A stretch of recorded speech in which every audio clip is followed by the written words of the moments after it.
Hello नमस्कार दोस्तों।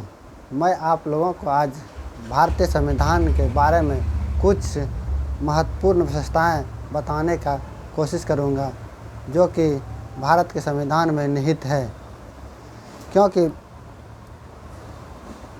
भारत के संविधान में ऐसे 12 बिंदु यानी पॉइंट है जो कि बहुत ही महत्वपूर्ण है। जैसे सबसे लंबा लिखित संविधान है, भारत का एकमात्र ऐसा संविधान है जो कि 395 अनुच्छेद और 12 अनुसूचियाँ और 22 भागों में लिखा गया है। पॉइंट नंबर दूसरा, आंतरिक एवं बाह्य स्रोत का मिश्रण है। आंतरिक एवं बाह्य, एक्सटर्नल यानी इंटरनल, दोनों बाहर विदेशी स्रोत भी लिया गया है और अपने भारत के शासन, भारतीय अधिनियम शासन के अनुसार जो संविधान है, दोनों प्रकार के मिश्रण को मिलाकर लिखा गया है। तीसरा नंबर, लचीला एवं कठोर का मिला हुआ मिश्रण है, मिसलिनियस है, कठोर भी है और लचीला भी है। चौथा, एकल नागरिकता यानी सिंगल सिटीजनशिप। जैसे कि अमेरिका में हर स्टेट के नागरिकों के लिए अलग नागरिकता है और फिर सेंट्रल के लिए अलग है, वैसा प्रावधान इंडिया में नहीं है। यहाँ सिंगल सिटीजनशिप है। अगर हम झारखंड से हैं तो बिहार से हैं, किसी भी राज्य से हैं, मेरे भारत का निवासी हूँ, यही ही दिखाता है। मैं भारतीय हूँ, मेरा राष्ट्रीयता भारतीय है, मैं इंडियन हूँ, यही लिखाता है। पाँचवा, मौलिक अधिकार। मेरे संविधान में 6 ऐसे मौलिक अधिकार दिए गए हैं जो कि कुछ ऐसे अधिकार है जो कि संविधान संशोधन के द्वारा दिया गया है और कुछ जैसे पैदा होने से इस मनुष्य श्रेणी में अगर आप जन्म लेते हैं तो पैदा होते ही आपको अधिकार मिल जाता है। ऐसा ही बहुत सारा अधिकार है, जैसे श्वास लेने का अधिकार, खाने पीने का अधिकार, पर्यावरण का अधिकार, जो कि मूलभूत आवश्यकता है, उस अधिकार अगर आप जन्म लेते हैं, जन्म लेने के साथ ही आपको अधिकार ऐसा प्राप्त हो जाते हैं। इस तरह का अधिकार को मौलिक अधिकार कहते हैं। इस तरह अधिकार को आपको कोई छीन नहीं सकता। और अगर कोई राज्य और कोई देश मौलिक अधिकार को छीनने की कोशिश करता है तो यूनाइटेड नेशन यानी संयुक्त राष्ट्र है, वह इस पर कार्रवाई करता है और इस मौलिक अधिकार को बरकरार बनाए रखता है। छठा है राज्य के नीति निर्देशक तत्व। राज्य का नीति निर्देशक तत्व जो कि हर राज्य के ऊपर छोड़ दिया गया है। अपने राज्य के अनुसार, अपने अनुसार मुख्यमंत्री अपने राज्य को कैसे इम्प्लीमेंट करें, वो अपने राज्य का क्या बेसिक स्ट्रक्चर है उस पर कैसे वो निर्णय लें, उसका स्वास्थ्य, शिक्षा और जो बहुत सारे ऐसे मौलिक अधिकार है, कृषि, बाढ़ नियंत्रण, इस सब पर अपना काम कर सकते हैं अपने अनुसार से। स्वास्थ्य पर जैसे विशेष करके शराबबंदी, ऐसा कानून राज्य के लिए है जो कि राज्य के अनुसार अपने अनुसार से इसको इम्प्लीमेंट कर सकते हैं। यह राज्य के नीति निर्देशक तत्व पर छोड़ा गया है। ग्रामीण जैसे कि स्थानीय स्वशासन, ऐसे राज्य पर छोड़ा गया है, वो अपने अनुसार से कैसे उसको इम्प्लीमेंट करें। फिर सातवां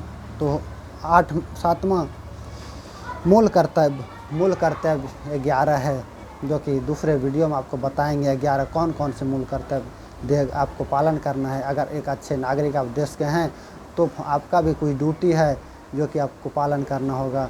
देश के सार्वजनिक संपत्ति और उत्कृष्टता के लिए पर्यावरण संरक्षण, जल संरक्षण, प्राणों का संरक्षण, राष्ट्र के संरक्षण, ऐसे मिलाकर 11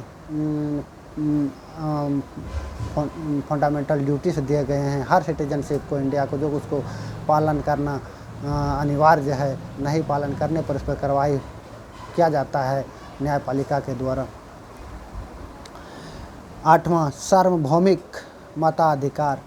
हमारे भारत में सार्वभौमिक मताधिकार है। सभी श्रेणी को, जो अमीर हो, गरीब हो, कोई भी हो, जैसे मास्टर, शिक्षक, सभी को, खाली जेल कैदियों को छोड़कर सभी को सार्वभौमिक अधिकार, वोट देने का अधिकार है। औरत हो, पुरुष हो, बूढ़े हो, जब तक 18 से लेकर जब तक आप जिंदा हैं आपको मत देने का अधिकार है, सार्वभौमिक अधिकार है। सबको एक समान अधिकार है। पिछड़े हो, SC हो, ST हो, अगड़े हो, कोई भी जाति धर्म के लोग हों, सबको अपना मतदान देने का अधिकार है। और अगला पॉइंट की ओर चलते हैं। अगला पॉइंट है स्वतंत्रता, निष्पक्षता और न्यायपालिका। हमारे देश में स्वतंत्रता का अधिकार है, सभी को एक जगह से दूसरे जगह जाने का, व्यापार करने का, अपने अपने धर्म को मानने का, अपने तरह से ज़िंदगी जीने का स्वतंत्रता है। कहीं व्यापार करने का, शिक्षा लेने का, बोलने का अधिकार है। अगर सरकार आपके अनुसार से काम नहीं कर रही है, कोई गलत कर रही है काम का, तो आपको आपके जीने का अधिकार नहीं मिल रहा है, तो आप उसके खिलाफ, सरकार के खिलाफ भी बोल सकते हैं, कार्रवाई करवा सकते हैं, PIL दायर कर सकते हैं, सरकार के राइट टू इन्फॉर्मेशन मांग सकते हैं। इस तरह का अधिकार दिए गए हैं, स्वतंत्रता है भारत में। उसके बाद निष्पक्षता, या निष्पक्ष रूप से सब काम होता है। जो भी सरकार काम करती है उसका सूचना पोर्टल पर गवर्नमेंट के द्वारा अपलोड कर दिए जाते हैं, जो कि हर नागरिक के समक्ष रहता है। जो भी आज के डिजिटल युग में जियोटेक के द्वारा जियोटेक कर दिया जाता है। कोई भी गवर्नमेंट स्कीम जो है आपको पोर्टल पे उपलब्ध हो जाएंगे। निष्पक्ष एकदम गवर्नेंस है, गुड गवर्नेंस, जीरो टॉलरेंस की नीति अभी चल रहे हैं। और फिर है न्यायपालिका। हमारे भारत में इंडिविजुअल है, जस्टिस जो है इंडिविजुअल है। अपने 3 स्तर पर मेरे भारत में न्यायपालिका है। तीनों स्तर पर अपना स्वतंत्र रूप से अपने निर्णय को दे सकते हैं। जिला न्यायालय अपने स्वतंत्र है निर्णय देने के लिए, इस पर किसी का दबाव नहीं रहता है, न ही हाई कोर्ट का, न ही सर्वोच्च सुप्रीम कोर्ट का। अपने तरह से छानबीन करके देख करके वो अपना निर्णय दे सकते हैं जिला न्यायालय। अगर जिला न्यायालय से आप संतुष्ट नहीं हैं तो आप हाई कोर्ट जा सकते हैं, उच्च न्यायालय जा सकते हैं। अगर उच्च न्यायालय में आपका उससे संतुष्ट नहीं है तो आप सुप्रीम कोर्ट जा सकते हैं। सुप्रीम कोर्ट भारत का ऐसा न्यायालय है जो कि आपको मानना ही पड़ेगा, सबसे सुप्रीम है, उससे आगे कुछ नहीं है। आपको सर्वोच्च न्यायालय की बातें सबसे सर्वोच्च है, उसको मानना आपको बाध्य होगी, यह संविधान में लिखा गया है। फिर आप 10वां पॉइंट, संसदीय शासन प्रणाली। हमारे देश में संसदीय शासन प्रणाली है, जो कि 3 तरह से डिसेंट्रलाइज करके शासन व्यवस्था को बांटा गया है। सबसे संसद, उसके बाद विधानमंडल, उसके बाद ग्राम पंचायत, 3 भागों में बांटा गया है। और फिर 11वां पॉइंट, त्रिस्तरीय शासन व्यवस्था। त्रिस्तरीय वही तो त्रिस्तरीय, एक सेंट्रल का सरकार, फिर एक राज्य सरकार, विधानमंडल का सरकार, फिर एक राष्ट्रीय स्थानीय स्वशासन, लोकल गवर्नेंस बॉडी को भी 3 भागों में बांटा गया। ग्राम पंचायत ब्लॉक स्तर पे, जिला स्तर पे। और फिर 12वां है पंथ निरपेक्ष। पंथ निरपेक्ष का मतलब है, अपने संविधान में, मेरा संविधान में लिखा गया है, सभी अपने अपने पंथ को मानने का अधिकार है। इस पर कोई सरकार किसी पर कोई दबाव नहीं दे सकते। जो जिस जाति धर्म से है, जिसका जो धर्म मानने का अपना इच्छा वो मान सकते हैं। संविधान किसी भी धर्म को मानने से आपको बाध्य नहीं करेंगे। एकदम पंथ निरपेक्ष है, कोई भी धर्म मानने का आपको आज़ादी है। और ऐसा एक ही संविधान में निहित है जो कि आप मान सकते हैं, जी सकते हैं और अपने धर्म के अनुसार से रह सकते हैं।